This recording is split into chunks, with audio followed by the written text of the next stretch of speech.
ನೋಡಿ, ಪ್ರತಿಯೊಬ್ಬ ವಿದ್ಯಾರ್ಥಿ ಯೋಚನೆ ಮಾಡ್ತಾನೆ, ಆತ 10ರಿಂದ 12 ಗಂಟೆ ಓದಿದ್ರೆ ಟಾಪ್ ಮಾಡಬಹುದು, ಒಳ್ಳೆಯ ಅಂಕ ಪಡಿಬಹುದು ಎಂದು. ಆದರೆ ಜಾಸ್ತಿ ಸಮಯ ಓದುವುದು ಅಂದ್ರೆ ಇದರ ಅರ್ಥ ಇದಲ್ಲ, ನೀವು ಸರಿಯಾಗಿ ಓದಿದ್ದೀರಾ ಎಂದು. ಒಂದ್ ವೇಳೆ ನೀವು 12 ಗಂಟೆ ಓದಿದ್ರು ಸರಿಯಾದ ಫೋಕಸ್ನಿಂದ, ಸರಿಯಾದ ಮನಸ್ಸಿನಿಂದ ಓದುತ್ತಾ ಇಲ್ಲ ಅಂದ್ರೆ ಆ ಥರ ಓದುವುದರಿಂದ ನಿಮಗೆ ಏನೂ ಉಪಯೋಗ ಆಗೋದೇ ಇಲ್ಲ. ಏಕೆಂದ್ರೆ ಎಷ್ಟು ನೀವು 12 ಗಂಟೆಯಲ್ಲಿ ಓದ್ತಾ ಇದ್ದೀರಾ, ಕೆಲವೊಬ್ರು 6ರಿಂದ 7 ಗಂಟೆಯಲ್ಲೇ ನಿಮ್ಗಿಂತ ಸರಿಯಾಗಿ ಮತ್ತೆ ಪ್ರೊಡಕ್ಟಿವಿಟಿಯಿಂದ ಓದಿರ್ಬೋದು.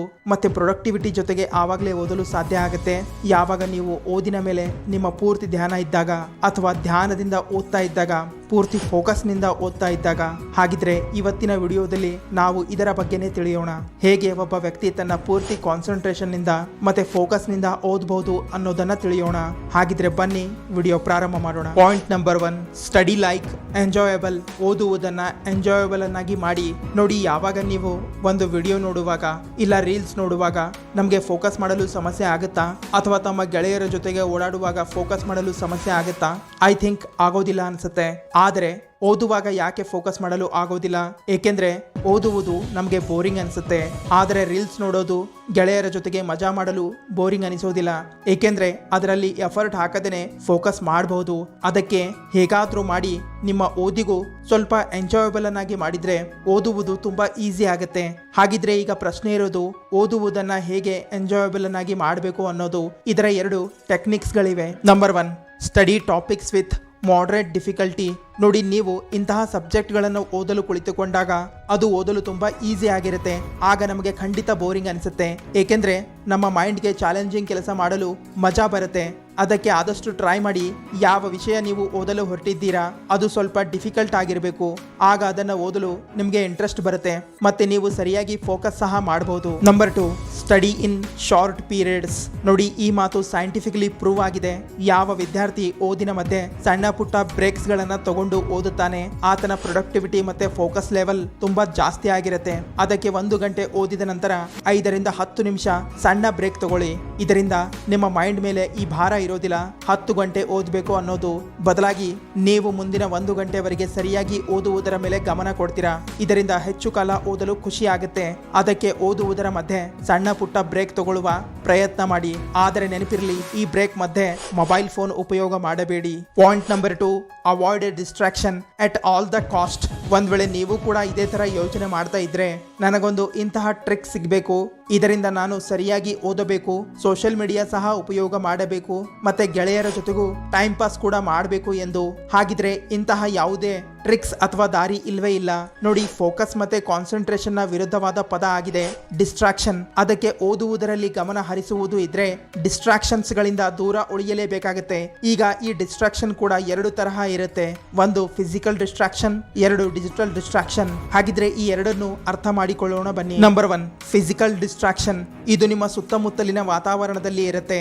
ಅಂದ್ರೆ ನಿಮ್ಮ ಸ್ಟಡಿ ರೂಮ್ ಆಗಿರ್ಬೋದು, ನಿಮ್ಮ ಸ್ಟಡಿ ಟೇಬಲ್ ಆಗಿರ್ಬೋದು, ಅಲ್ಲಿ ಕೆಲವೊಂದು ಇಂತಹ ವಸ್ತುಗಳು ಇರಬಹುದು, ಇಲ್ಲ ಇಂತಹ ಜನ ಇರಬಹುದು, ನಿಮ್ಮನ್ನ ವಿಚಲಿತಗೊಳಿಸಬಹುದು. ಉದಾಹರಣೆಗೆ, ನೀವು ಓದಲು ಕುಳಿತುಕೊಂಡಾಗ ಮನೆಯಲ್ಲಿ ಟಿವಿ ಆನ್ ಮಾಡಬಹುದು. ಈಗ ನಿಮ್ಮ ಧ್ಯಾನ ಓದುವುದರಲ್ಲಿ ಕಡಿಮೆ ಮತ್ತೆ ಟಿವಿ ಕಡೆ ಜಾಸ್ತಿ ಹೋಗುತ್ತೆ. ಅಥವಾ ನೀವು ಓದಲು ಕುಳಿತುಕೊಂಡಾಗ ನಿಮ್ಮ ಅಮ್ಮ ತಿನ್ನಲು ಏನಾದರೂ ತಿಂಡಿ ತರಬಹುದು. ಈಗ ನೀವು ಓದುವುದನ್ನ ಬಿಟ್ಟು ತಿನ್ನಲು ಪ್ರಾರಂಭ ಮಾಡ್ತೀರಾ. ಇದೆಲ್ಲವೂ ನಿಮ್ಮ ಫಿಸಿಕಲ್ ಡಿಸ್ಟ್ರಾಕ್ಷನ್ ಆಗಿರುತ್ತೆ. ಮತ್ತೆ ನೀವು ಇವುಗಳನ್ನ ಕಂಟ್ರೋಲ್ ಮಾಡಬೇಕು ಅಥವಾ ಪೂರ್ತಿ ಕಡಿಮೆ ಮಾಡಬೇಕು. ಅದಕ್ಕಾಗಿ ಓದುವಾಗ ಸಪರೇಟ್ ರೂಮ್ ನಲ್ಲಿ ಕುಳಿತುಕೊಂಡು ಓದಬಹುದು. ಮತ್ತೆ ನಿಮ್ಮ ಮನೆಯಲ್ಲಿ ಇರುವವರಿಗೆ ಸ್ವಲ್ಪ ಶಾಂತತೆ ಕಾಪಾಡಲು ಹೇಳಬೇಕು. Number 2, digital distraction. ಅಂದ ಹಾಗೆ ಹೆಸರೇ ಹೇಳುವ ಹಾಗೆ ಡಿಜಿಟಲ್ ಡಿಸ್ಟ್ರಾಕ್ಷನ್ ಇರುತ್ತೆ.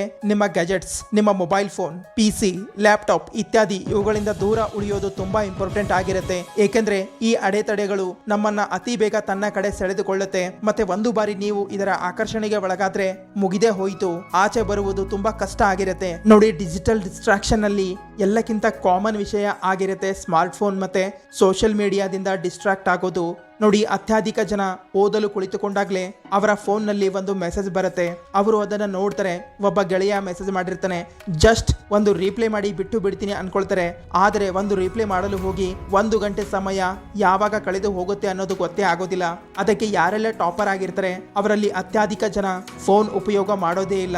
ಮತ್ತೆ ಕೆಲವೊಬ್ರು ಸೋಷಿಯಲ್ ಮೀಡಿಯಾ ಅನ್ನ ಉಪಯೋಗ ಮಾಡೋದಿಲ್ಲ. ಅದಕ್ಕೆ ನೀವು ಸಹ ಫೋಕಸ್ ನಿಂದ ಓದಬೇಕು ಅಂತ ಅನ್ಕೊಂಡಿದ್ರೆ, ಟಾಪರ್ ಆಗಬೇಕು ಅನ್ಕೊಂಡಿದ್ರೆ, ಈ ಡಿಜಿಟಲ್ ಡಿಸ್ಟ್ರಾಕ್ಷನ್ ಫೋನ್ನಿಂದ ದೂರ ಉಳಿಯಿರಿ. ಓದಲು ಕುಳಿತುಕೊಂಡಾಗ ಫೋನ್ ಅನ್ನ ಆಫ್ ಮಾಡಿ ಇಲ್ಲ ಸೈಲೆಂಟ್ ಮಾಡಿ ಬೇರೆ ಕಡೆ ಇಟ್ಟು ಬಿಡಿ. Point number 3, maintain healthy life style. ಒಂದ್ ವೇಳೆ ನೀವು ಕೂಡ ಓದುವುದು ಲೈಫ್ ಸ್ಟೈಲ್ ಮೇಲೆ ಯಾವುದೇ ಪರಿಣಾಮ ಬೀರೋದೇ ಇಲ್ಲ, ಎಕ್ಸಸೈಸ್ ಮಾಡಿ ಮಾಡದೇ ಇರಿ, ಒಳ್ಳೆಯ ಆಹಾರ ಸೇವನೆ ಮಾಡಿ ಮಾಡದೇ ಇರಿ, ಸರಿಯಾದ ನಿದ್ದೆ ಮಾಡಿ ಅಥವಾ ಮಾಡದೇ ಇರಿ, ಆದರೂ ನೀವು ದಿನವಿಡೀ ಪೂರ್ತಿ ಫೋಕಸ್ನಿಂದ ಓದಬಹುದು ಎಂದು ಯೋಚನೆ ಮಾಡ್ತಾ ಇದ್ರೆ ನಿಮ್ಮ ಈ ಮೈಂಡ್ ಸೆಟ್ ಚೇಂಜ್ ಮಾಡಿಕೊಳ್ಳಬೇಕಾಗತ್ತೆ. ಏಕೆಂದ್ರೆ ಒಂದು ಒಳ್ಳೆಯ ಲೈಫ್ ಸ್ಟೈಲ್ ಇಂದ ಬಾಡಿ ಮತ್ತೆ ಮೈಂಡ್ ಹೆಲ್ದಿ ಆಗಿರುತ್ತೆ. ಸ್ಟಡಿ ಅಂತಹ ಕಠಿಣ ಕೆಲಸ ಮಾಡುವುದು ಈಸಿ ಆಗಿರುತ್ತೆ. ಅನೇಕ ರಿಸರ್ಚ್ ಗಳಿಂದ ಈ ಮಾತು ಗೊತ್ತಾಗಿದೆ. ಎಕ್ಸಸೈಸ್ ನಿಂದ ನಮ್ಮ ಬ್ರೈನ್ ನ ಫಂಕ್ಷನ್ ಫಾಸ್ಟ್ ಮತ್ತೆ ಶಾರ್ಪ್ ಆಗುತ್ತೆ. ಒಂದ್ ವೇಳೆ ನೀವು ಎಕ್ಸಸೈಸ್ ಮಾಡಿದ್ರೆ ನಿಮಗೆ ಓದುವುದರಲ್ಲಿ ಸಹಾಯ ಆಗುತ್ತೆ. ಮತ್ತೆ ಮೆಡಿಟೇಷನ್ ಅಂತೂ ಫೋಕಸ್ ಹೆಚ್ಚಿಸುವ ಬೆಸ್ಟ್ ಉಪಾಯ ಆಗಿದೆ. ಅದಕ್ಕೆ ಪ್ರತಿದಿನ 10 ರಿಂದ 20 ನಿಮಿಷ ಆದ್ರೂ ಮೆಡಿಟೇಷನ್ ಮಾಡಿ, ಒಳ್ಳೆಯ ಆಹಾರ ಸೇವನೆ ಮಾಡಿ. ಇದು ನಿಮ್ಮ ಎನರ್ಜಿ ಜಾಸ್ತಿ ಮಾಡುತ್ತೆ. ಉದಾಹರಣೆಗೆ ಹಣ್ಣು ತರಕಾರಿ ಸೇವನೆ ಮಾಡಿ, ಶುಗರ್ ಅನ್ನ ಅತಿ ಕಡಿಮೆ ಸೇವನೆ ಮಾಡಿ. ಏಕೆಂದ್ರೆ ಶುಗರ್ ತಕ್ಷಣ ಎನರ್ಜಿ ಕೊಡುತ್ತೆ, ಆದರೆ ಸ್ವಲ್ಪ ಸಮಯದ ನಂತರ ಮತ್ತೆ ಕಡಿಮೆ ಆಗುತ್ತೆ. ಅದಕ್ಕೆ ಇದನ್ನ ಅವಾಯ್ಡ್ ಮಾಡಬೇಕು. ಮತ್ತೆ ಬೆಳಿಗ್ಗೆ ಬೇಗ ಎದ್ದು ಓದಲು ಪ್ರಾರಂಭ ಮಾಡಿ. ಏಕೆಂದ್ರೆ ಬೆಳಿಗ್ಗೆ ನಿಮ್ಮ ಮಿದುಳು ಮತ್ತೆ ವಾತಾವರಣ ಎರಡು ಶಾಂತವಾಗಿರುತ್ತೆ. ಅದಕ್ಕೆ ಓದಲು ಈ ಸಮಯ ಸರಿಯಾಗಿ ಇರುತ್ತೆ. ಒಂದ್ ವೇಳೆ ನೀವು ಇಂತಹ ಹೆಲ್ದಿ ಲೈಫ್ ಸ್ಟೈಲ್ ಫಾಲೋ ಮಾಡಿದ್ರೆ ಓದಲು ನಿಮಗೆ ತುಂಬಾ ಸಹಾಯ ಆಗುತ್ತೆ. ಮತ್ತೆ ಓದಿನ ಮೇಲೆ ಫೋಕಸ್ ಮಾಡುವುದು ಈಸಿ ಆಗುತ್ತೆ. Point number 4, hunger for study. ಕಳೆದ ತಿಂಗಳು ನಾ ಟ್ರೈನ್ ನಿಂದ ಬೆಂಗಳೂರಿಗೆ ಬರ್ತಾ ಇದ್ದೆ. ರಿಸರ್ವೇಶನ್ ಇಲ್ಲದೆ ಇರೋದ್ರಿಂದ ಜನರಲ್ ಬೋಗಿಯಲ್ಲಿ ಕುಳಿತಿದ್ದೆ. ನಿಮಗೆಲ್ಲ ಗೊತ್ತೇ ಇರುತ್ತೆ ಜನರಲ್ ಬೋಗಿಯಲ್ಲಿ ಎಷ್ಟು ಜನ ಇರ್ತಾರೆ ಅನ್ನೋದು. ಅದಕ್ಕೆ ನಾ ಮೇಲಿನ ಸೀಟಿನ ಮೇಲೆ ಕುಳಿತುಕೊಂಡೆ. ನನ್ನ ಜೊತೆಗೆ ಇನ್ನೊಬ್ಬ ಹುಡುಗ ಇದ್ದ. ಆತ ಕೂಡ ಮೇಲೆ ಏರಿ ಕುಳಿತುಕೊಂಡ ಮತ್ತೆ ಪುಸ್ತಕ ಓಪನ್ ಮಾಡಿ ಓದಲು ಪ್ರಾರಂಭ ಮಾಡಿದ. ಕೆಳಗೆ ಜನ ಜೋರು ಗಲಾಟೆ ಮಾಡ್ತಾ ಇದ್ರು. ಜೊತೆಗೆ ಟ್ರೈನ್ ನ ಶಬ್ದ ಸಹ ಬರ್ತಾ ಇತ್ತು. ಆದರೆ ನಾ ನೋಡ್ದೆ ನನ್ನ ಜೊತೆಗೆ ಕುಳಿತಿದ್ದ ಹುಡುಗ ಯಾವುದಕ್ಕೂ ತಲೆ ಕೆಡಿಸಿಕೊಳ್ಳದೆ ಪುಸ್ತಕವನ್ನು ಓದ್ತಾ ಇದ್ದ. ಹೇಳಿದ್ರೆ ಆತ ಹೇಳಿದ, ಬ್ಯಾಂಕ್ನ ಕಾಂಪಿಟೇಟಿವ್ ಎಕ್ಸಾಮ್ ಬರೆಯಲು ಬೆಂಗಳೂರಿಗೆ ಹೋಗ್ತಾ ಇದ್ದೇನೆ ಅಂತ. ಇದರಿಂದ ನನಗೆ ಒಂದು ಮಾತು ಅರ್ಥ ಆಯಿತು. ಯಾವುದೇ ಒಂದು ವಿಷಯ ನಿಮಗೆ ಓದುವುದರಿಂದ ಅಲ್ಲಿವರೆಗೆ ವಿಚಲಿತಗೊಳಿಸೋದಿಲ್ಲ, ಎಲ್ಲಿವರೆಗೆ ನಿಮ್ಮಲ್ಲಿ ಓದುವ ಅಥವಾ ಓದಬೇಕು ಅನ್ನುವ ಪ್ರಬಲವಾದ ಇಚ್ಛಾಶಕ್ತಿ ಇರೋದಿಲ್ಲ. ಏನೇ ಆಗ್ಲಿ, ನಾ ಇವತ್ತು ನಿರ್ಧಾರ ಮಾಡಿದಷ್ಟು ಸಿಲೆಬಸ್ ಓದಲೇಬೇಕು ಎಂದು. ಏಕೆಂದ್ರೆ ಜಾಸ್ತಿ ಜನ ಇದನ್ನ ಒಂದು ಎಕ್ಸ್ಕ್ಯೂಸ್ ನ ಹಾಗೆ ನೋಡ್ತಾರೆ. ತುಂಬಾ ಡಿಸ್ಟ್ರಾಕ್ಷನ್ ಇದೆ, ಅದಕ್ಕೆ ಓದಲು ಆಗ್ತಾ ಇಲ್ಲ ಅಂತಾರೆ. ಈ ಮಾತಿನ ಮೇಲೆ ನನಗೆ ಮಾರ್ಕಸ್ ಅವರ ಒಂದು ಫೇಮಸ್ ಕೋಟ್ ನೆನಪಿಗೆ ಬರುತ್ತೆ. You have power your mind, not outside events. Realize this and you will find strength. ಅಂದ್ರೆ ನಿಮ್ಮ ಕಂಟ್ರೋಲ್ ಕೇವಲ ನಿಮ್ಮ ಮೈಂಡ್ ಮೇಲೆ ಇದೆ, ಆಚೆ ಏನು ಆಗ್ತಾ ಇದೆ ಇದರ ಮೇಲೆ ಅಲ್ಲ.